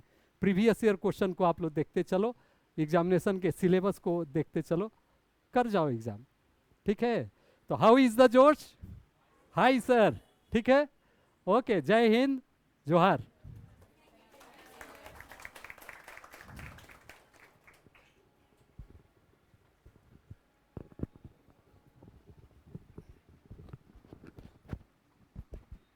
हमको लगता है इससे आप लोगों को एक नया ऊर्जा मिली होगी। हाँ, अब ये ऊर्जा लंबे समय तक, जब तक रिजल्ट आप नहीं दे सकते हैं तब तक आप बनाए रखिए, और बीच बीच में बड़े भैया का आशीर्वाद आप लोग को मिलता रहेगा। और जब कभी भतीजा, इनका बड़ा बेटा जो इस बार यूपीएससी कंप्लीट किया, आईएएस झारखंड रैंक में ही आया है, वो कभी न कभी आप लोग के बीच जरूर आएंगे। जब मौका मिलेगा तो वो आपको प्रेरित करेंगे। और स्पर्धा पब्लिकेशन की ओर से आप सबों के लिए एक छोटा उपहार आया हुआ है, जो गागर में सागर वाली बात, जहां आप बार बार फंसते हैं, बार बार मैं पूछता हूं स्टैटिक जीके क्या है, कौन कहाँ है, क्या है, तो आप लोग फंस जाते हैं। वो उपहार आपको अब इनकी ओर से आप लोगों को दिया जा रहा है। सर दीजिए ना। और कुछ चीजें हो सकता है कि अगर बदली हो, हाँ, उसको भी आप लोग मेरे नॉलेज में लाएंगे, और जो डायनेमिक वाला हो उसको अभी आप लोग नहीं देखेंगे, जो मतलब चेंज होने वाला जीके हो, वो हो सकता है कि कुछ उसमें वहाँ से लीजिए ना, वहाँ से लीजिए, दीजिए, वहाँ से। तो चलिए, ओके, थैंक्स।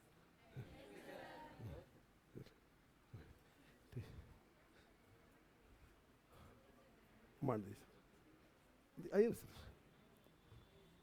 हाँ, लाइए